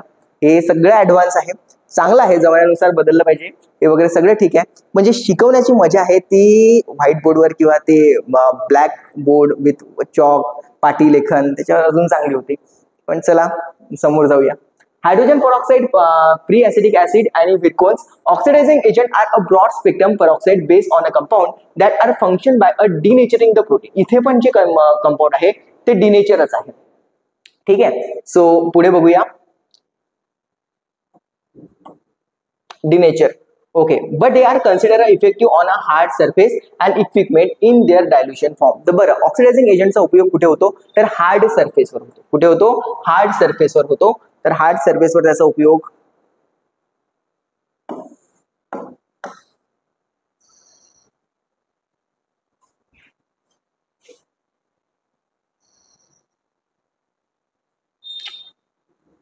हायड्रोजन परऑक्साईड 5 ते 20% हे महत्वाचं आहे. 5 to 20% concentration is considered a bactericidal, virucidal, non-enveloped virus may be a resistant, fungicidal and high concentration. म्हणजे याचं बघा हायड्रोजन परऑक्साईड बद्दल आपण बघूया की मला असं वाटते हे सुटलेलं आहे एक. Okay, oxidising agent. चला, हायड्रोजन परऑक्साईड आहे, बऱ्या ऍसिडिक ऍसिड आहे आणि वर्कॉन्स आहे. Oxidising agent is a broad spectrum peroxide based compound that function by the denature of a protein. तर हे सगळे जे ऑक्सिडायझिंग एजंट आहे हे देखील काय करतात की डिनेचर ऑफ अ प्रोटीन, ह्यांचं ऍक्शन मेकॅनिझम ऑफ ऍक्शन हीच आहे डिनेचर ऑफ अ प्रोटीन. आणि दुसरी आहे लिपिड ऑफ अ मायक्रोऑर्गॅनिझम, म्हणजे प्रोटीनला आणि लिपिडला डिनेचर करायचं मायक्रो ऑर्गॅनिझमचा, म्हणजे मायक्रो ऑर्गॅनिझमचा खात्मा होऊन जाईल. Per oxygen compound vary in their microbial range but they are considered effective on a hard surface. जे हार्ड सर्फेस असतात त्याच्यावरच हायड्रोजन परऑक्साईड जो आहे त्याचा उपयोग चांगल्या प्रकारे होऊ शकतो. In their dilution form, these agents are relatively safe but may be irritating and damage the clothing when the concentrated. तसं पाहिलं याचा जर आपण कॉन्सन्ट्रेटेड फॉर्म यूज केला तर तिथे मात्र काय होऊ शकतं की हे इरिटेशन जास्त प्रोड्यूस करू शकतं. मग हे ऑक्सिडायझिंग एजंटचं मेन याच्यामध्ये काय आहे की तुम्हाला कोणत्या प्रिन्सिपलवर ते बेस आहे. एक तर ते प्रोटीनचं आणि जे लिपिड आहे त्याचं डिनेचर करतं, त्याच्यावर हा बेस आहे. आणि याच्यामध्ये एक्झाम्पल आहे hydrogen परऑक्साईड H2O2 is the H2O2 is the formula for the hydrogen peroxide. In the home dilution form, जर तुम्हाला घरी वापरायचं आहे, होम मध्ये जर तुम्हाला वापरायचं असेल तर तिथे 3 to 10% वापरला जातो. तुम्हाला हे थोडंसं मी नोट्स दिल्यानंतर तुम्हाला याला अंडरलाईन करावं लागेल. होम घरी जर तुम्हाला त्याला यूज करायचं आहे तर ते 3 to 10%, where as industrial use मध्ये ते 30%. घरी उपयोगात आणायचं आहे 3 to 10%, इंडस्ट्रीमध्ये यूज करायचं आहे 30%. Hydrogen peroxide 5 to 20 concentration is a bacteriocidal आहे, व्हिरुसायडल आहे अँड फंगिसायडल आहे. हाय कॉन्सन्ट्रेशन स्पोरिसायडल पण आहे. काय म्हटलं मी 3-4 कॉन्सन्ट्रेशन सांगितले, कंपाऊंड एकच आहे. हायड्रोजन परऑक्साईडला जर तुम्ही 3 to 10% जर तुम्ही यूज केलं तर तुम्ही ते घरी जे काही तुम्हाला डिसइन्फेक्टेड करायचं आहे तिथे करू शकता.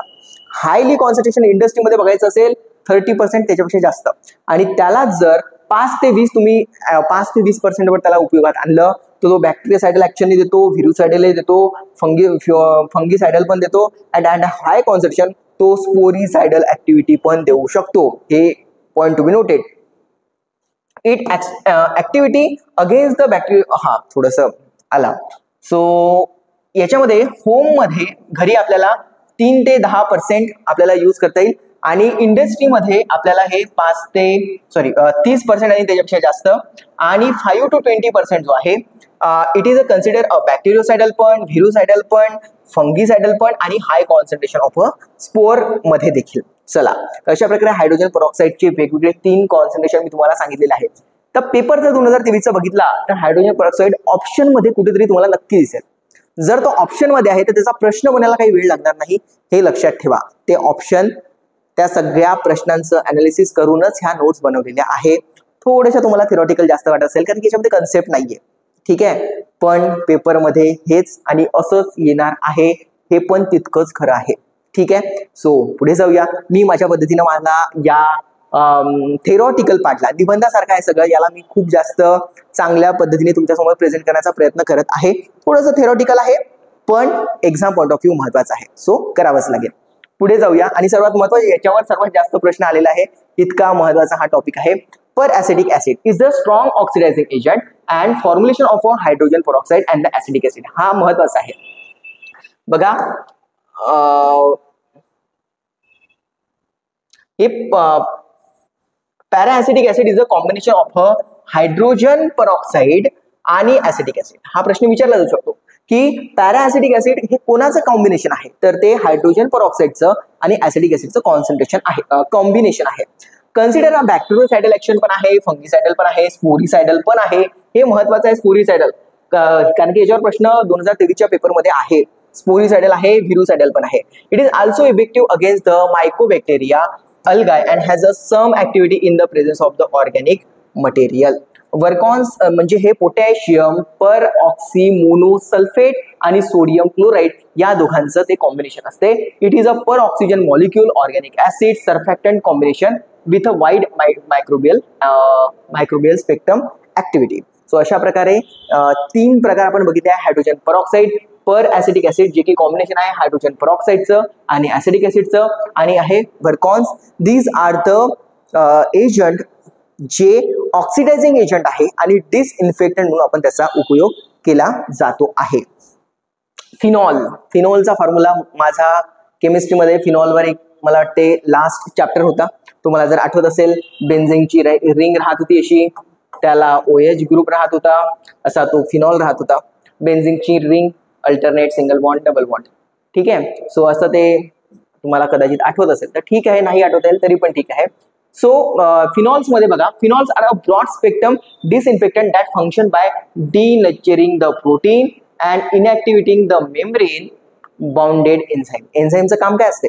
एखादी रिॲक्शन त्या मायक्रो ऑर्गॅनिझमच्या आतमध्ये जर होत आहे, जे त्याला जगण्यासाठी गरजेची आहे, त्या एन्झाईमला किल करून टाकायचं हे काम कोणाचं आहे? फिनॉलचं आहे. सो हे phenol can inactivating the membrane bounded enzyme. हे जे मेम्ब्रेन असते याला काही एन्झाईम चिपकून असतात. ह्या एन्झाईमचं काम रिॲक्शन फास्ट करते, या एन्झाईमला किल करून टाकायचं आणि डिनेचर ऑफ अ प्रोटीन, याच्या आतमध्ये जे काही प्रोटीन असते त्याला सगळं खतम करून टाकायचं, त्याच्यामुळे तो मायक्रो ऑर्गॅनिझम संपून जाईल. अशा प्रकारचं फिनॉलचं ऍक्टिव्हिटी आहे. तर हे थोडंसं केमिकल आहे, म्हणजे केमिस्ट्री या संदर्भात आहे की फिनॉल जो आहे हा कोल टार डेरिव्हेटिव्ह आहे. हे तुम्ही नाही केलं तरी पण चालेल, पण ठीक आहे. पुढे समजून घेऊया की phenol can be a coal tar derivative or synthetic formulation usually are a milky or a cloudy appearance when they are added to the water. म्हणजे तुम्ही काय केलं, जर ह्या फिनॉलला पाण्यामध्ये जर तुम्ही त्याला ऍड केलं तर त्याचा कलर कसा असतो? मिल्की आणि क्लाउडी असतो when added to the water, as well as a strong pine order. त्याचा जो स्मेल असतो तो पाईन ऑर्डर असतो आणि तो मिल्की असतो. Pine sol is an example of a phenol found in the home. Phenol are typically formulated in a soap solution to increase their penetration power. म्हणजे हे जेव्हा आपल्याला फिनॉलचा उपयोग करायचा असतो हाऊस होल्डवर असो किंवा इंडस्ट्रियल लेवलवर ॲज अ डिसइन्फेक्टंट म्हणून, तर त्याला typically in a soap solution to increase their penetration. फिनॉलचा वापर तुम्हाला करायचा आहे तर सोप सोल्युशन सोबत त्याला करायचं, जेणेकरून तो त्याचा पेनिट्रेशन पॉवर जो आहे तो थोडासा वाढून जातो. 5% कॉन्सन्ट्रेशन हे महत्वाचं आहे. सगळेच कॉन्सन्ट्रेशन महत्वाचे, जसं मी अल्कोहोलचं सांगितलं होतं तसं 5% फिनॉल महत्वाचं आहे. Concentration are consider bactericidal, tuberculocidal, fungicidal and virucidal for the envelope viruses. Phenols are not effective against the non envelope virus. Envelope व्हायरसवर हा काम करतो 5%, पण नॉन एनव्हलप व्हायरसेसवर तो काम करत नाही. ठीक आहे. फिनॉल जेव्हा, जसं अल्कोहोल आपण बघितलं होतं, अल्कोहोलचा उपयोग एखाद्या सरफेसवर तुम्ही केला, काही वेळानंतर तो त्याचं डिसइन्फेक्शन दाखवणार आणि तिथलं पूर्ण अल्कोहोल हे उडून जाणार. पण असं जे आहे ते फिनॉल सोबत होत नाही, कारण की फिनॉल जेव्हा त्याची बॅक्टेरियोसाइडल ऍक्टिव्हिटी दाखवतो ते झाल्याच्या नंतर तिथे त्याचे काही कण तसेच राहतात, रेसिड्यू, सम रेसिड्यू त्याचा तसाच राहतो, तर त्याच्याबद्दल इथे सांगितलेलं आहे. सो ड्राइंग झाल्यानंतर तिथे काही रेसिड्यू राहून जातो. Phenolic disinfectant are generally safe for a human, but prolonged exposure to the skin may cause irritation. Concentration over 2% are highly toxic to the animal and especially cat. पण आपल्याला हे 5% ठीक आहे, पण जे काही सगळे ॲनिमल आहे, कॅट आहे, तर यांना मात्र 2%च्या वर तर जास्त फिनॉलचं कॉन्टॅक्ट येणं it is not a very good. चला, आता मगाशीपासून आपण बरेच क्लास जे आहे डिसइन्फेक्टंटचे ते बघितलेले आहे. आता अजून एक महत्वाचा क्वाटर्नरी अमोनियम क्लोराईड आपण बघून घेऊया. It is also known as a COTS and a QAC, म्हणजे quaternary ammonium compounds. These compounds are a catenation detergent that are attached to the negatively charged surface. Catenation आणि अनायन, अनायन कटॅन आठवते का तुम्हाला? कटॅन म्हणजे positive charge, अनायन म्हणजे निगेटिव्ह चार्ज. तो कॅटॅनिक detergent आहे. Detergent म्हणजे काय? डिटर्जंटचं काम काय असते? पेनिट्रेशन वाढवणं. सो कॅटॅनिक डिटर्जंट आहे that are attach to the negatively charge surface of a micro organism. काम बघा कसं करत आहे. मी काय म्हणतो आहे की हे जे क्वाटर्नरी अमोनियम कंपाऊंड आहे हे कॅटॅनिक आहे. कॅटॅनिक म्हणजे कोणता चार्ज असणार आहे? Positive charge. मायक्रो ऑर्गॅनिझमवर कोणता चार्ज असतो? तो निगेटिव्हली चार्ज. म्हणजे बघा काम कसं करणार. जर मी हे क्वाटर्नरी अमोनियम क्लोराईड याच्यावर आहे चार्ज पॉझिटिव्ह आणि बॅक्टेरिया जो आहे त्याच्यावर जो चार्ज असतो निगेटिव्ह, त्याच्यावर हे पॉझिटिव्ह निगेटिव्ह काय होणार, एकमेकांना कॅन्सल आउट करणार किंवा ते अट्रॅक्ट होणार. Here they are irreversible binding phosphate in the cell membrane and denature the protein impairing the permeability. तर क्वाटर्नरी अमोनियम क्लोराईड झाले पॉझिटिव्ह वाले, मायक्रो ऑर्गॅनिझमच्या सरफेसवर असतो निगेटिव्ह चार्ज, त्याच्यासोबत जाऊन हे कंबाईन होतात, तिथल्या प्रोटीनचं डिनेचर करतात अँड इम्पेअर देअर परमेबिलिटी. इथून आता येणं जाणं पूर्ण बंद, परमेबिलिटी जी आहे ते पूर्णपणे इम्पेअर करतात. QAC can form the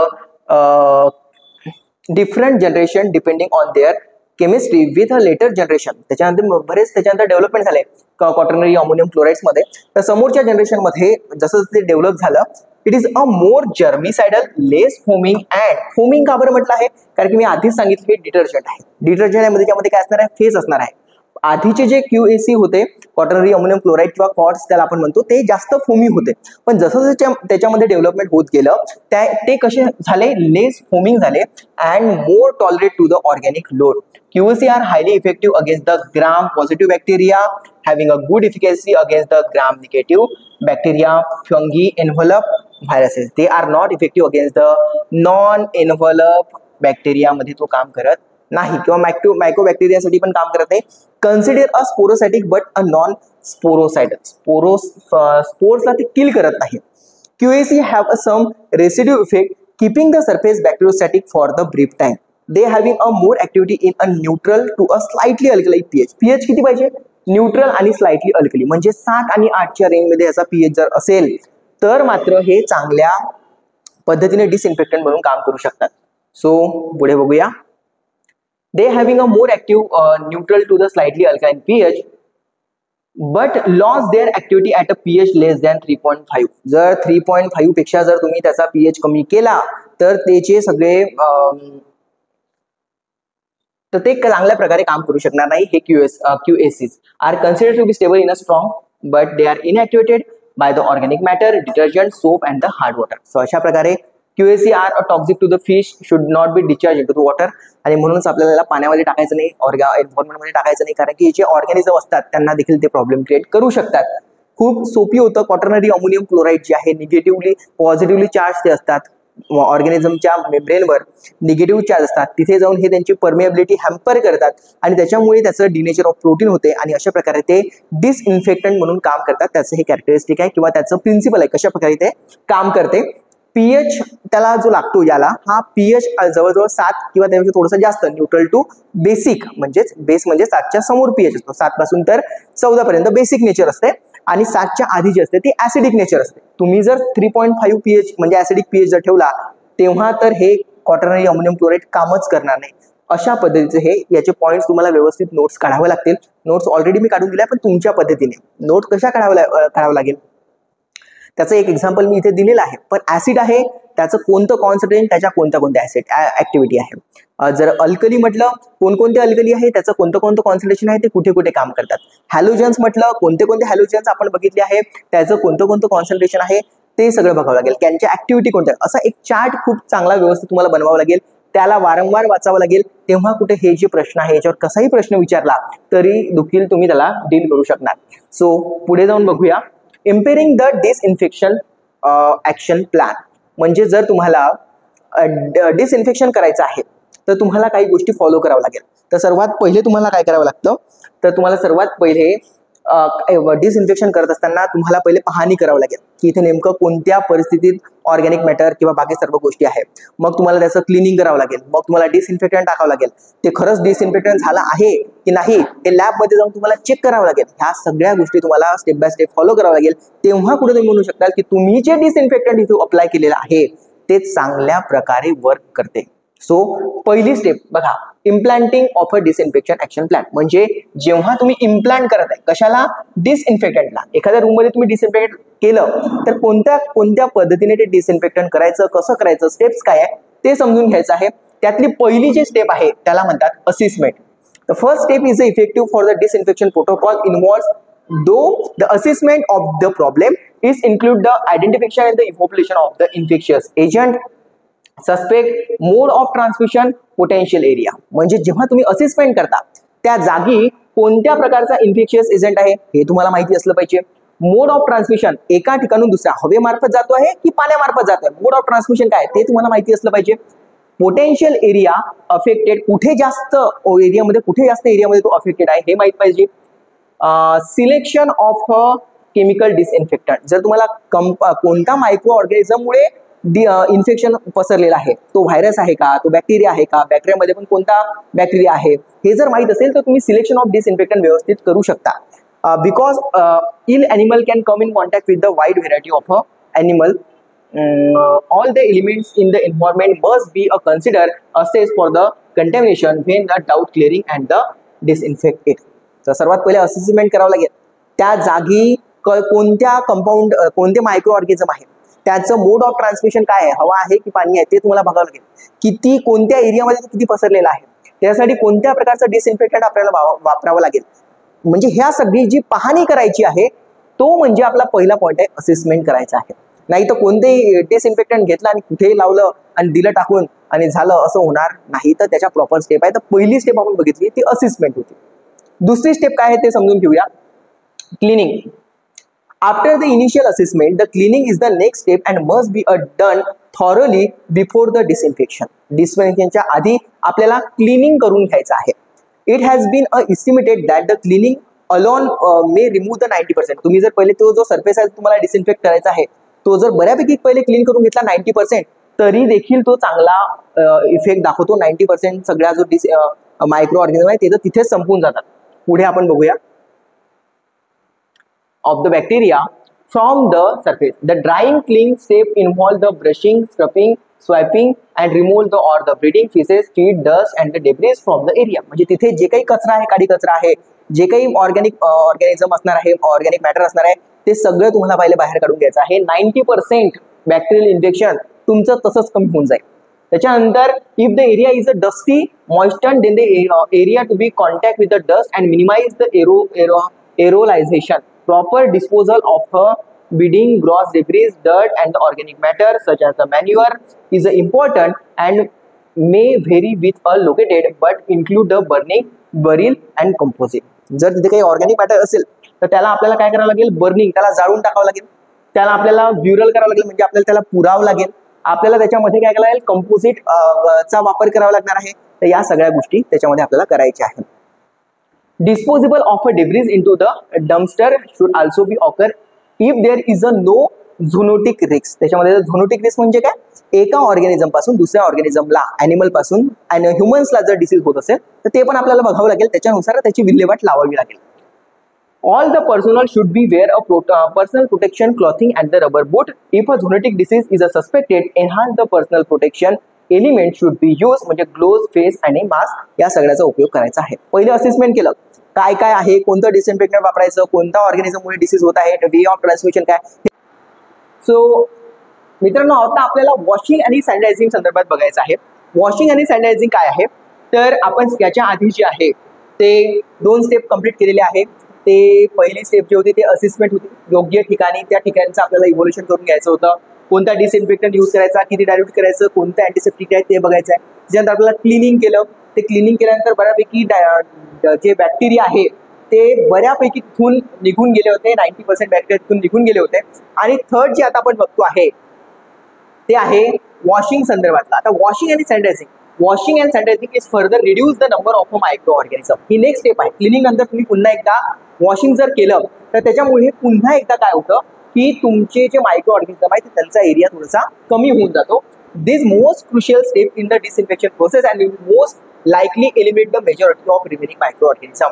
cleaning केल्यानंतर उरलेले सगळे जे आहे ते या वॉशिंग थ्रू निघून जातात. It perform correctly efficient cleaning can remove the 99% of a bacteria present. 99% bacteria जे आहे ते त्याच्यावरून काय होऊन जातात, क्लीन होऊन जातात. Soap the area with a lot of hot water and detergent or other cleaning agent. तर आपल्याला तो एरिया जो आहे हॉट वॉटरनी काय करून घ्यायचा आहे, क्लीन करून घ्यायचा आहे, त्याला धुवून घ्यायचा आहे. आणि wash by the spring or a scrubbing. Application of a washing solution can be improve by the use of a low pressure. आता याच्यात काही एवढी गरज नाही आहे, फक्त आपल्याला वॉशिंग हे थर्ड स्टेप आहे किंवा सॅनिटायझिंग ही नेक्स्ट स्टेप आहे हे माहीत पाहिजे. याच्यामध्ये लो प्रेशर नी देखील आपण त्याला काय करू शकतो, वॉश करू शकतो. हाय प्रेशरने देखील करू शकतो. पोरस पार्ट जर तो असेल, हायली पोरस पार्ट जर तो असेल, मग हाय प्रेशरचा उपयोग आपल्याला करावा लागणार आहे. एक जनरल स्टेप आहे, याच्यामध्ये कन्सेप्ट किंवा याच्यावर प्रश्न विचारले जाण्याचे चान्सेस कमी आहे, पण स्टेप तुम्हाला माहिती असणं हे तितकंच गरजेचं आहे. सो नेक्स्ट आपण बघूया डिसइन्फेक्शन काय आहे. सो महत्त्वाची स्टेप, इव्हॉल्युशन केलं, त्याचं आपण पूर्ण क्लिनिंग केलं, त्याच्यानंतर त्याचं सॅनिटायझर आणि वॉशिंग केलं, आणि नंतरची जी प्रोसेस होती ती डिसइन्फेक्शन आहे. The selection of a proper disinfectant will be depend on the micro organism suspect. तिथे कोणते मायक्रो ऑर्गॅनिझम आहे, बॅक्टेरिया आहे का, व्हायरस आहे का, त्याच्यानुसार डिसइन्फेक्टंट आपल्याला तिथे अप्लाय करायचं आहे. So as well as the environmental factor, temperature काय आहे, पीएच काय आहे, काही बॅक्टेरिया व्हायरसेस पर्टिक्युलर टेम्परेचरवर असतात, त्याच्यानुसार त्याचे डिसइन्फेक्टंट आपल्याला वापरावं लागेल. असा डिसइन्फेक्टंट यूज करावा लागेल तर त्या टेम्परेचरनुसार तो स्टेबल राहील, त्या पीएच नुसार तो काम करू शकेल. Always the read the entire product label and follow the dilution instruction. जेव्हा आपण हे डिसइन्फेक्टंट घेणार ते डायल्यूट वेगवेगळ्या ठिकाणी वेगवेगळ्या प्रमाणात असू शकते. मी सांगितलं 70% alcohol more effective than the 95%. त्याचं डायल्युशन आपल्याला माहिती असलं पाहिजे की हे डिसइन्फेक्टंट आहे तर त्याचं डायल्युशन कसं करायचं आहे. Disinfection should be apply by the spraying using a low pressure washer, garden spray. या पद्धतीने आपण ते करू शकतो. आता अप्लाय कसं करायचं आहे ते पण त्यांनी सांगितलं आहे. आणि some disinfectant ineffective at a low temperature. मी आधीच सांगितलं टेम्परेचरवर पण बेस आहे. लो टेम्परेचर कमी असेल तर ते इनएक्टिव्ह पण होऊ शकतं. So to achieve the effective disinfectant surface must be thoroughly wet. पहिले त्याला चांगलं धुवून घ्यायचं. Disinfectant at the correct concentration should be apply. Disinfection should be remain for the proper contact time. तो प्रॉपर कॉन्टॅक्ट टाइम असला पाहिजे. जसं फ्युमिगेशनमध्ये मी सांगितलं फॉर्मलडिहाइडमध्ये 24 तास तो असला पाहिजे. पण तुम्ही जर ते लगेच फ्युमिगेशन केलं, लगेच सगळ्या दरवाजे खिडक्या उघडून टाकल्या, त्याच्यामधून काहीही इफेक्ट येणार नाही. सो कॉन्टॅक्ट टाइम जो आहे प्रत्येक डिसइन्फेक्टंटचा प्रॉपर असतो, त्याच्यानुसार ते सगळं आपल्याला करायचं आहे. Consult product label. Afterward the area should be rinse thoroughly and allow the dry before the animal are returned to the area. Special attention should be given to the floor drain that may be present, and their area can serve as a reservoir for the pathogen and should therefore cleaning and the disinfect last. याच्या व्यतिरिक्त तो सगळा area जो आहे तो सगळ्याचा सगळा area आपल्याला कव्हर करून घ्यायचा आहे. तिथे ते वापस जर तिथे ॲनिमल्स राहत असेल ते ॲनिमल येण्याच्या आधी किंवा जे इलेक्ट्रिकल अप्लायन्सेस तिथे असणार आहे त्याच्यावर आपल्याला त्याला जर डिसइन्फेक्ट करायचं आहे इलेक्ट्रिक इक्विपमेंटला, तर जर त्या रूममध्ये आपल्याला डिसइन्फेक्शन करायचं आहे तर इलेक्ट्रिक अप्लायन्सेस जे असणार आहे त्या सगळ्यांना पण आपल्याला काय करायचं आहे, वॉटर प्रूफिंग मटेरियलनी कव्हर करून घ्यायचं आहे आणि त्याच्यानंतर डिसइन्फेक्टंटचा उपयोग करायचा आहे. सो हे सगळं झालं, आपण आपलं डिसइन्फेक्शन करून टाकलं. पण डिसइन्फेक्शन केल्यानंतर खरंच प्रॉपर डिसइन्फेक्शन झालं आहे की नाही, काही मॅन्युअल एरर आपल्या असू शकतात. कधी डायल्युशन होत नाही, कधी एन्व्हायरमेंटल पीएच कमी जास्त असू शकते, टेम्परेचर कमी जास्त असू शकते. या सगळ्या गोष्टीचा विचार केल्याच्या नंतर खरंच डिसइन्फेक्शन व्यवस्थित झालं आहे की नाही हे समजून घेण्यासाठी आपल्याला त्याला कन्फर्म करावं लागेल. म्हणजे त्या एरियाचा जर आपण स्वॅब घेतला, त्याला कल्चरसाठी पाठवलं, तिथे जर बॅक्टेरियल ग्रोथ झाली तर आपलं डिसइन्फेक्शन फेल झालेलं आहे. आणि जर तिथे प्रॉपर ग्रोथ झाली नाही याचा अर्थ आपलं डिसइन्फेक्शन व्यवस्थित पार पडलेलं आहे. तर अशा काही मेथड देखील आपल्याला याच्यामध्ये बघायचे आहे. So evolution to verify the disease agent has been a destroy, follow up evolution of the premises should be considered. आपल्याला फॉलो अप घ्यावं लागेल प्रॉपर डिसइन्फेक्शन झालं की नाही. While visual inspection of the cleaning is important, bacteriological sample should be obtained to determine the effectiveness of the cleaning and disinfection protocol. एक तर आपण ते क्लिनिंगनेस जे आहे ते एक तर ते आपण बघू शकतो, व्हिज्युअली बघू शकतो. दुसरी गोष्ट, व्हिज्युअल केल्यानंतर मायक्रो ऑर्गॅनिझम थोडी दिसणार आहे, त्यासाठी आपल्याला बॅक्टेरियोलॉजिकल सॅम्पल घ्यावं लागेल आणि त्याला फर्दर प्रोसेससाठी पाठवावं लागेल. So failure of the disinfection program may be related to the selection of a ineffective disinfectant. चुकीचा डिसइन्फेक्टंट वापरला, डिसइन्फेक्टंटचं पोटेन्सी कमी झाली, अशा काही गोष्टी त्याच्यामध्ये राहू शकतात. Careless use of the effective disinfectant, environmental factor पण जसं टेम्परेचर कमी जास्त होऊ शकते, ह्या सगळ्या गोष्टी पण असतात.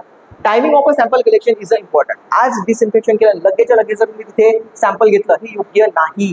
तुम्हाला तिथे कमीत कमी 2 ते 3 दिवस जाऊ द्यावं लागेल आणि त्याच्यानंतर डिसइन्फेक्शन तुम्हाला तिथे उपयोगात डिसइन्फेक्ट केलेल्या एरियामधून सॅम्पल घ्यावं लागेल. सो वेट सरफेस एरिया तो नसायला, prevent the growth of a micro organism in a culture media. हे जे जेव्हा आपण सॅम्पलिंग घेणार आहे तो एरिया जो आहे तो पूर्णपणे काय असला पाहिजे, ड्राय असला पाहिजे. तर हे पण गोष्टीचा आपल्याला समजून घ्यावं लागेल. याच्यामध्ये एक छोटासा पॉईंट मी ऍड केलेला आहे, तो इतका महत्त्वाचा नाही. कमर्शियली जेव्हा आपल्याला हे आयडेंटिफाय करायचं की इथे बॅक्टेरियल ग्रोथ झाली आहे किंवा नाही आहे, तेव्हा RODAC and the petri films याचा उपयोग केला जातो. तर हे RODAC is the replicate organism detection and the counting plates आहे.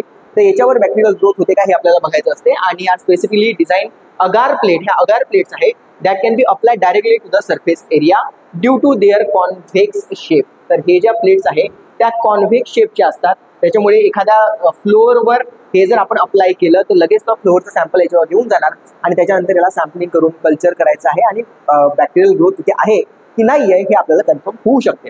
तसंच याच्याबद्दल थोडीशी माहिती दिली आहे, हे मी नोट्समध्ये तुम्हाला प्रोव्हाइड करणार आहे. या दोन गोष्टी, ह्या दोन प्रकारच्या प्लेट्स आपल्याला उपयोगात आणायच्या आहेत. याच्यानंतर आपल्याला बघायचं आहे एक फूड अँड माउथ डिसीज. हे जे मी याच्या आधीचं होतं याच्यामध्ये जी माहिती आहे ती तितकी महत्त्वाची नाही आहे exam point of view.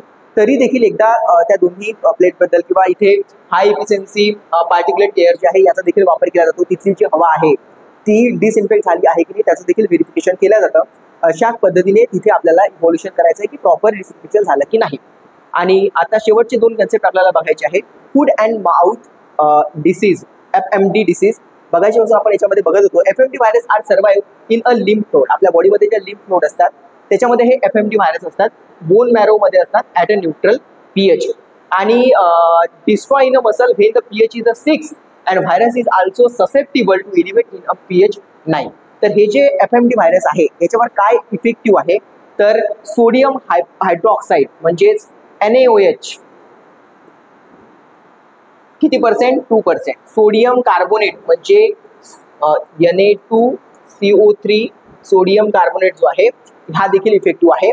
Citric acid हे 3 कंपोनंट इफेक्टिव्ह आहे. पण आपण जे बाकी सर्व शिकलो होतो जसं की सोडियम हायपोक्लोराईड झालं, फिनॉल झालं, तर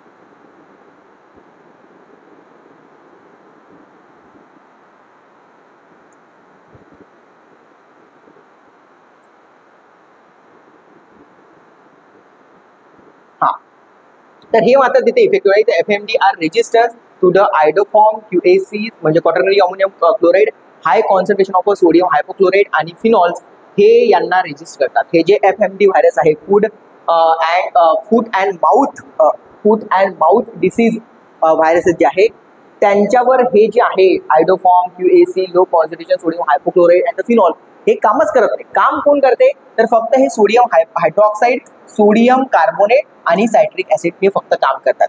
सो मित्रांनो बघूया प्रिऑन्स बद्दल काय आहे. आणि या प्रिऑन्सवर प्रश्न 2023 मध्ये DMER वर येऊन गेलेला आहे. मित्रांनो हे जे पूर्ण PDF मी तुम्हाला एक्सप्लेन केलेली आहे याच्यावर जवळजवळ 7 ते 8 प्रश्न तुम्हाला 2023च्या पेपरमध्ये दिसून जाते. इतकं सगळं महत्त्वाचं मटेरियल आहे. ज्या पद्धतीने मी सांगितलं आहे ते सगळं तुम्हाला समजून घ्यायचं आहे. त्याच्या नोट्स तुमच्यापर्यंत तुमच्या व्हॉट्सअप ग्रुपला बॅच जॉईन केल्यानंतर तुम्हाला मिळून जाईल. जाऊया समोर. प्रिऑन्स आर द इटिओलॉजिकल एजंट. हे इटिओलॉजिकल एजंट आहे एन्सेफॅलोपॅथी अँड द सॅल्मन. तर हे स्पॉन्जिफॉर्म एन्सेफॅलोपॅथी अँड द स्कॉर्पिन याच्यामुळे होणारे डिसीज जे आहे ते देखील आपल्याला ॲनिमल्समध्ये होणारे हे डिसीज आहे. याच्यावर जे इफेक्टिव्ह आहे प्रिऑन जे आहे हे खूप जास्त रेजिस्ट करतात. बॅक्टेरियासायडल डिसइन्फेक्टंटला रेजिस्ट करतात. कोणत्याही प्रकारचं डिसइन्फेक्टंट या प्रिऑन्सवर काम करत नाही. म्हणून मग जर आपण ड्राय हीट जर याला देण्याचा प्रयत्न केला 160 डिग्री सेल्सिअस वर तरी देखील हे सर्व्हाइव्ह करून जातात. म्हणजे हीटमध्ये जबरदस्त त्यांच्यामध्ये काय आहे except the thermal heat stability म्हणजे याच्याकडे थर्मल स्टॅबिलिटी पण भरपूर आहे. म्हणजे जर आपण हे ड्राय हीट जर आपण केलं याला 160 डिग्री सेल्सिअसवर तरी देखील हे सर्व्हाइव्ह करतात, त्यांचा नायनाट होत नाही. मग ऑटो क्लिव्हिंग जर केलं, ऑटो क्लिव्हिंग म्हणजे काय मॉइस्ट हीट स्टरलायझेशन, ते जर आपण केलं 138 डिग्री सेल्सिअसवर 18 मिनिटासाठी तर ते इफेक्टिव्ह असते. तरी पण but it is not consider a reliable. ही पण मेथड जी आहे मॉइस्ट हीटची ही पण खूप कन्फर्म किंवा रिलायबल आहेच असं नाही. दिस recommendation डिकंटॅमिनेशन measure will be reduce the titer but it may be incomplete effectiveness if dealing with the high titer material. तर अशा प्रकारे हे प्रियॉन्स हे डिसइन्फेक्टेडला काय करतात, रेजिस्ट करतात. हा प्रश्न आलेला आहे की खालीलपैकी कोणता कंपोनंट हा डिसइन्फेक्टंटला रेजिस्ट करतो. प्रियॉन्स होतं, बॅक्टेरिया होतं, व्हायरस होतं आणि फंगी होतं. तर प्रियॉन्स जे आहे हे त्याचं आन्सर होतं. प्रियॉन जे आहे ते फक्त हीट थर्मली त्यांची बरीच स्टॅबिलिटी आहे. किती हीट दिलं तरी लवकर ते मरत नाही. ड्राय हीट जर तुम्ही 160 डिग्री सेल्सिअसवर दिलं त्यांच्यावर फरक पडत नाही. मॉइस्ट हीट स्टरलायझेशनमध्ये थोडंसं जास्त इफेक्टिव्ह असल्या कारणाने बऱ्यापैकी त्याला इफेक्टिव्हनेस त्याचा आहे, पण तरी पण ते रिलायबल नाही असं त्यांचं म्हणणं आहे. सो अशा प्रकारे मित्रांनो आपण हा टॉपिक कंप्लीट केलेला आहे. याच्या नोट्स ज्या आहेत ह्या पुढे मी खूप चांगल्या प्रकारे याच्या नोट्स काढलेल्या आहेत. हा एक खूप चांगला चार्ट आहे जो तुमच्या कामाचा आहे. बघा, कॅटेगरी जर बघितली ती अल्कोहोलची आहे. हे सगळंच इथे अल्डे आहेत. ब्युटेनाइट, halogen compound, halogen iodo compound, oxidizing agent, phenol, quaternary ammonium chloride या प्रत्येकाचं इथे दिलेलं आहे. तर हे मी एक तुम्हाला एक्सप्लेन करू सांगतो अभ्यास कसा करायचा आहे. बाकीचे ऑलरेडी आपण कव्हर केले आहे चार्ट फॉर्म मध्ये. हे खूप महत्त्वाचं आहे तुमच्यासाठी अभ्यास करत असताना. सो अल्कोहोलमध्ये कोणते नाव आहे? इथिल अल्कोहोल आहे, आयसोप्रोपाइल अल्कोहोल आहे. मेकॅनिझम ऑफ ऍक्शन त्याचं कसं आहे आपण शिकलेलो आहे. प्रेसिपिटेट करतात प्रोटीनला, डिनेचर करतात लिपिडला. त्याच्यानंतर ऍडव्हान्टेजेस काय आहे? Fast acting. मी अल्कोहोलचं सांगितलं तर 10 मिनिटात 5 मिनिटात पण ते ऍक्ट करतात, पण ते फ्लेमेबल आहे, तो एक त्याचा डिसएडव्हान्टेजेस आहे. Leave no residue. ते जर एखाद्या गोष्टीवर अप्लाय केले तर ते पटकन तिथे उडून जातात, डिसइन्फेक्शन करून बाजूला होऊन जातात. रेसिड्यू त्याचे कण तिथे उरत नाही जे फिनॉलमध्ये उरले होते. ठीक आहे. सो रॅपिड इव्हॉपरेशन होते आणि त्याचं फ्लेमेबल आहे, जाळ पकडू शकतो तो पटकन. हे डिसएडव्हान्टेजेस आहे. प्रिकॉशन काय आहे? हे फ्लेमेबल असल्या कारणाने आगीपासून आपल्याला दूर राहायचं आहे. कशावरती इफेक्टिव्ह आहे? तर व्हेजिटेटिव्ह बॅक्टेरियावरती इफेक्टिव्ह आहे. हे अल्कोहोल मायक्रोबॅक्टेरियावर इफेक्टिव्ह आहे. एन्व्हलप व्हायरसवर इफेक्टिव्ह आहे. नॉन एन्व्हलपवर व्हेरिएबल आहे, म्हणजे कधी काम करतो कधी काम करत नाही. स्पोर्सवर तर इफेक्टिव्ह असणारच नाही. फंगीवर इफेक्टिव्ह आहे. Efficiency with the organic matter reduce करते. अशा प्रकारे जसं मी अल्कोहोलचं सांगितलं तशाच प्रकारे हे सगळ्याचं ऑलरेडी तुम्हाला इथे दिलेलं आहे आणि हा सगळा चार्ट तुमच्या खूप कामाचा आहे. सो मित्रांनो, तुम्हाला ही बॅच जॉईन करायची असेल तर माझ्या व्हॉट्सअप नंबरला तुम्हाला कॉन्टॅक्ट करायचा आहे. 99 60 157 852 या नंबरला तुम्हाला कॉन्टॅक्ट करायचा आहे. आणि सर्वात महत्त्वाचं म्हणजे मित्रांनो, हा क्लास झाल्याच्या नंतर डिसइन्फेक्शन पार्ट 2 झाल्याच्या नंतर तुम्ही नक्कीच माझ्या डिसइन्फेक्शनचं DMERचं पेपर ॲनालिसिस बघा. सायन्स विथ सुदर्शन या यूट्यूब चॅनलमध्ये प्लेलिस्टमध्ये तुम्हाला सगळे डिसइन्फेक्शनचे काही व्हिडिओज तुम्हाला त्यामध्ये दिसणार आहे. हा व्हिडिओ तिथे तुम्हाला दिसणार. तेव्हा तुम्ही त्याच्या नेक्स्ट व्हिडिओ जो माझा असणार आहे तो डिसइन्फेक्शनवर कशा प्रकारचे प्रश्न 2023ला आलेले आहे ते असणार आहे. सो हा पूर्ण टॉपिक तुम्ही समजून घ्या. त्याच्यानंतर तुम्ही काय करा की तो माझा व्हिडिओ बघा. कशा प्रकारे आपला सिलेबस जो आहे तो मी एक्झाम पॉईंट ऑफ व्ह्यू आहे किंवा कशा प्रकारे त्यातून प्रश्न कव्हर होतात हे नक्की तुम्हाला त्याच्यातून समजेल. भेटूया लवकर आपल्या नेक्स्ट व्हिडिओमध्ये डिसइन्फेक्शनच्या पार्ट 3 मध्ये पेपर ॲनालिसिस सोबत. तोपर्यंत जय महाराष्ट्र.